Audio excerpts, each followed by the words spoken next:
أعوذ بالله من الشيطان الرجيم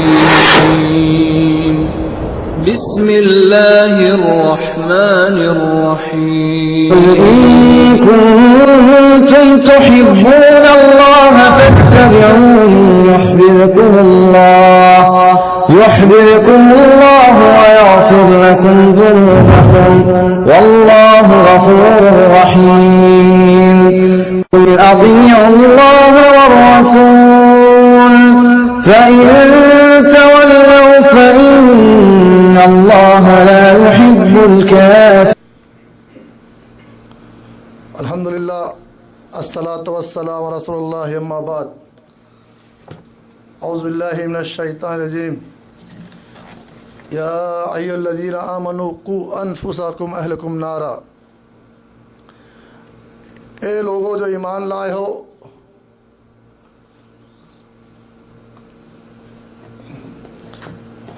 اپنے آپ کو اور اپنے اہل و عیال کو جہنم کی آگ سے بچاؤ جس کا ایندھن پتھر اور انسان ہوں گے. اللہ سبحانہ تعالیٰ نے اس آیت کے ذریعے بتایا کہ اپنے آپ کو پہلے جو لوگ ایمان لائے ہیں اور اپنے اہل اور عیال کو جہنم کی آگ سے بچائے. آج معاشرے کے اندر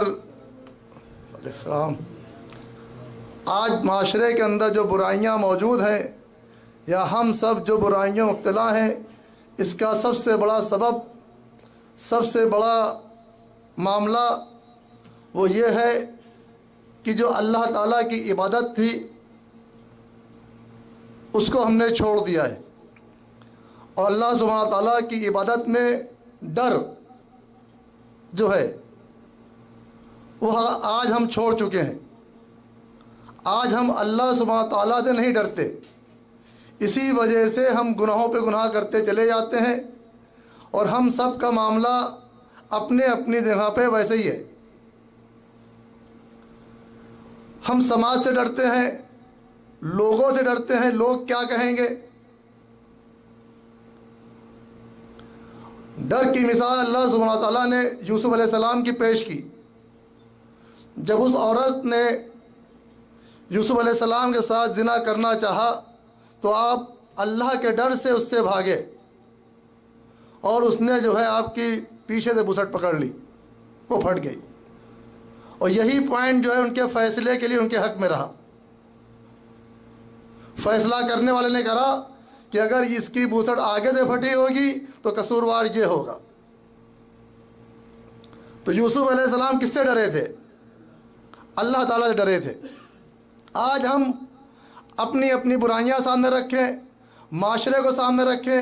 کیا اس عبادت کو ہم کر رہے ہیں جس طریقے سے اللہ سبحانہ تعالیٰ ڈرنا چاہیے؟ کیا ہم ڈرتے ہیں؟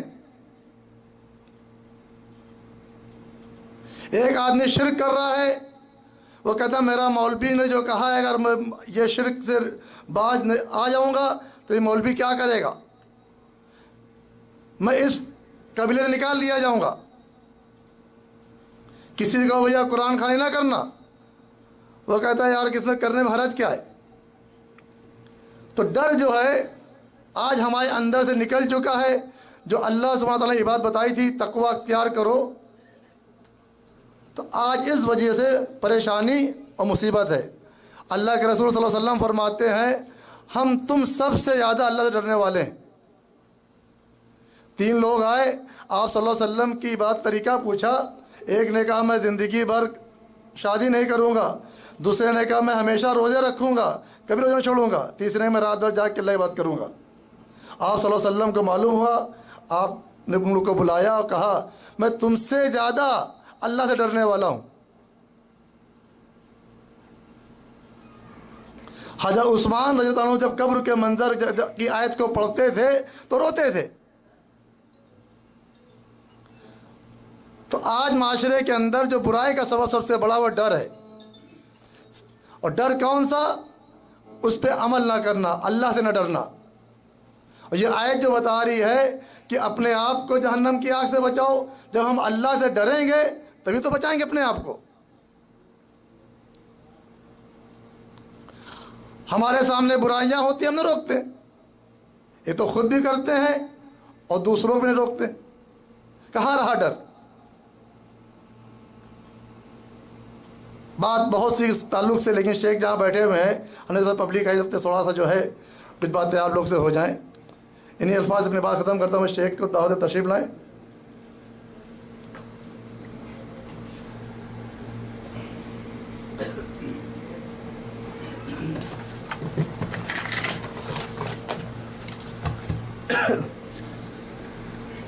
السلام علیکم ورحمۃ اللہ وبرکاتہ. ان الحمد لله نحمده ونستعينه ونستغفره ونعوذ بالله من شرور انفسنا ومن سيئات اعمالنا. من يهده الله فلا مضل له ومن يضلل فلا هادي له. واشهد ان لا اله الا الله وحده لا شريك له واشهد ان محمدا عبده ورسوله. يا أيها الذين آمنوا اتقوا الله حق تقاته ولا تموتن إلا وأنتم مسلمون.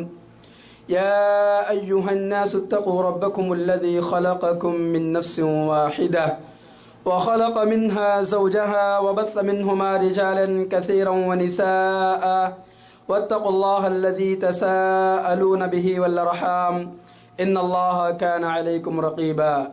يا أيها الذين آمنوا اتقوا الله وقولوا قولا سديدا يصلح لكم أعمالكم ويغفر لكم ذنوبكم ومن يطع الله ورسوله فقد فاز فوزا عظيما. أما بعد فإن خير الحديث كتاب الله وخير الهدي هدي محمد صلى الله عليه وسلم وشر الأمور محدثاتها وكل محدثة بدعة وكل بدعة ضلالة وكل ضلالة في النار. فقد قال الله تبارك وتعالى في كتابه المجيد والفرقان الحميد: كنتم خير أمة أخرجت للناس تأمرون بالمعروف وتنهون عن المنكر وتؤمنون بالله. حاضرین مجلس، دینی اور ملی بھائیوں،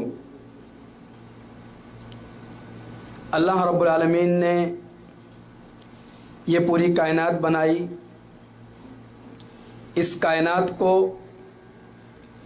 ایک نظام اور ایک قانون کے ماتحت کر دیا. اسی لیے اللہ رب العالمین نے تمام انسانوں کو، چاہے ان کا تعلق مردوں سے ہو یا عورتوں سے ہو، تمام لوگوں کو زندگی جینے کا ایک مکمل دستور حیات دیا. لیکن یہ دستور بلا واسطہ ہم انسانوں کو نہیں دیا گیا، بلکہ جناب محمد رسول اللہ صلی اللہ علیہ وسلم کے ذریعے ہم تک یہ دستور پہنچایا گیا کہ ایک انسان صبح سے لے کر شام تک، بچپن سے لے کر کے جوانی تک اور جوانی سے لے کر کے بڑھاپے تک کس طریقے سے زندگی گزارے، اور یہ انسانی مراحل جو انسانی زندگی میں پیش آ سکتے ہیں، ان تمام مراحل کے تعلق سے واضح ہدایات اور کھلی ہوئی رہنمائیاں اللہ رب العالمین نے جناب محمد رسول اللہ صلی اللہ علیہ وسلم کے ذریعے ہم تک پہنچا دی ہے. اسی لیے اللہ رب العالمین نے ارشاد فرمایا: الذی خلق الموت والحیاة لیبلوکم ایکم احسن عملا، کہ جس ذات نے موت اور حیات کو اس لیے پیدا کیا ہے، لیبلوکم ایکم احسن عملا، تاکہ اللہ رب العالمین تم میں سے پرکھیں اور جانچے کہ عمل کے اعتبار سے کون انسان سب سے بہتر ہے، عمل کی کسوٹی پر کون انسان کھرا اترتا ہے. اور اس کے ساتھ ساتھ اللہ رب العالمین نے پانی ہوگا انسان کو اختیار دیا ہے: انا ہدیناہ السبیل اما شاکرا و اما کفورا، کہ انسان کو اللہ رب العالمین نے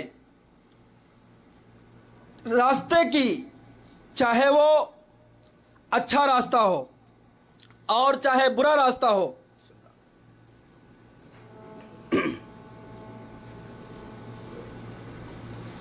دونوں راستوں کی رہنمائی کر دی ہے۔ اب انسان کو یہ اختیار دیا گیا ہے، لیکن انسان اس اختیار کو غلط استعمال کرتا ہے، اپنے آپ کو معصیت کے راستے پر ڈال دیتا ہے، اپنے آپ کو معصیت کے راستے پر ڈال دیتا ہے۔ اس لیے اللہ رب العالمین نے کہا، اس کو بند کر دو، یہ آواز بہت کھنچتا ہے، بند کر دو، آواز وہاں تک جائے گی۔ انا ہدینا السبیل اما شاکرا و اما کفورا، کہ اللہ رب العالمین نے دونوں راستے انسان کو دکھا دیے ہیں۔ اسی لیے اب انسان کو چاہیے کہ اللہ کے دکھائے ہوئے جو سیدھے راستے ہیں ان کی پیروی کرے، ان کی اتباع کرے۔ اس لیے ہم میں سے ہر شخص کو چاہیے کہ اپنی تخلیق کا مقصد یاد رکھے کہ اللہ نے اسے اس دنیا کے اندر کیوں بھیجا ہے، اللہ نے اسے اس دنیا کے اندر کیوں پیدا کیا ہے، اس کا سبب کیا ہے، وجہ کیا ہے۔ اللہ نے اس وجہ کو بیان کرتے ہوئے ارشاد فرمایا وما خلقت الجن والانس الا لیعبدون، کہ لوگو اللہ رب العالمین کہتا ہے کہ میں نے انسان اور جنات کو اپنی عبادت کے لیے پیدا کیا ہے، محض اپنی عبادت کے لیے پیدا کیا ہے۔ لیکن انسان اللہ کے اس پیدا کرنے کے اسباب اور سبب کو بھول جاتا ہے کہ اللہ رب العالمین کی عبادت کرنا چھوڑ دیتا ہے، نمازیں چھوڑ دیتا ہے، روزے چھوڑ دیتا ہے، زکوٰۃ دینا ترک کر دیتا ہے۔ اس لیے میرے عزیزو، اللہ رب العالمین نے تمہارے بارے میں ارشاد فرمایا ہے کنتم خیر امۃ اخرجت للناس تأمرون بالمعروف وتنہون عن المنکر وتؤمنون باللہ، کہ تم خود اللہ رب العالمین کی عبادت کرو، روزے رکھو اور اللہ کے راستے میں زکوٰۃ دو، اللہ کے راستے میں خرچ کرو اور لوگوں کو برائی سے بچاؤ، لوگوں کو برائی سے منع کرو اور بھلائی کا حکم دو۔ یہ ہمارا مقصد ہونا چاہیے۔ اس لیے امت محمدیہ کے لوگ اس دنیا کے اندر مبعوث کیے گئے ہیں، برائی سے روکنے کے لیے اور بھلائی کا حکم دینے کے لیے۔ ضروری نہیں ہے کہ ایک انسان عالم ہی ہو، ضروری نہیں ہے کہ ایک انسان ڈگری والا ہو تبھی کسی کو برائی سے بچا سکتا ہے اور بھلائی کا حکم دے سکتا ہے، ایسا نہیں ہے۔ بلکہ اللہ کے رسول صلی اللہ علیہ وسلم کی اس حدیث کو اپنے سامنے رکھنا ہوگا جس کے بارے میں اللہ کے رسول صلی اللہ علیہ وسلم نے کہا بلغوا عنی ولو آیا، کہ اگر تمہیں ایک آیت کا بھی علم ہو جائے، اگر تم ایک آیت بھی سیکھ لو تو لوگوں کو اس چیز کو پہنچا دو کہ ہم نے یہ سیکھا ہے، آپ اس طرح کریں، یہ صحیح ہے، یہ غلط ہے۔ اس طرح کی تمام چیزیں لوگوں میں عام کرنا چاہیے۔ کیونکہ اللہ کے نبی جناب محمد رسول اللہ صلی اللہ علیہ وسلم نے ارشاد فرمایا من را منکم منکرا فلیغیرہ بیدی فإن لم یستطع فبلسانی فإن لم یستطع فبقلبی وذلک اضعف الایمان، کہ تم میں سے جب کوئی شخص کسی کو برائی کرتے ہوئے دیکھے کہ یہ شخص برا کام کر رہا ہے، یہ شخص شریعت سے ہٹ کر کے شریعت کی مخالفت کر رہا ہے، اس شخص کو اپنے ہاتھ سے روکے۔ لیکن اگر یہ جانتا ہے کہ میں ہاتھ سے روکوں گا، اس کو منع کروں گا تو یہ شخص مجھ سے ناراض ہو جائے گا، یہ شخص مجھے لعن طعن کرے گا، تو اس کو زبان سے کہے کہ میرے بھائی شریعت کے یہ خلاف کام ہے، آپ یہ کام چھوڑ دیں۔ لیکن اگر آپ کو یہ خطرہ ہو کہ آپ اس سے منع کریں گے، آپ اس کو روکیں گے تو وہ شخص آپ کو الٹے جواب دے گا، تو ایسے شخص کے بارے میں اللہ کے رسول صلی اللہ علیہ وسلم نے کہا کہ اس کو دل میں برا سمجھو کہ یہ شخص غلط کر رہا ہے، یہ شخص غلط کر رہا ہے۔ اب ایسا نہ ہو کہ کوئی شخص کوئی غلطی کر رہا ہو اور آپ اس کو دیکھیں تب بھی منع نہ کریں، ایسا نہیں ہونا چاہیے۔ وَذَلِكَ أَضْعَفُ الْإِيمَانِ، یہ ایمان کا ادنا درجہ ہے کہ کوئی شخص برائی کر رہا ہو، آپ اپنے دل میں اس برائی کو غلط سمجھیں اور سوچیں کہ یہ شخص جو کام کر رہا ہے بہت ہی غلط ہے۔ اس لیے میرے عزیزوں، میں کچھ ایسی چیزیں بتلاؤں گا جو ہم انسانوں کے لیے بہت ہی مفید ہیں، کہ جب انسان اس دنیا کے اندر سانس لیتا ہے، اس دنیا کے اندر پیدا ہوتا ہے، بچہ رہتا ہے، بچے سے جوان ہوتا ہے، جب جوانی کے مرحلے کو طے کرتا ہے، جتنے بھی مراحل ہو سکتے ہیں، اس کے بعد وہ شخص بوڑھا ہو جاتا ہے،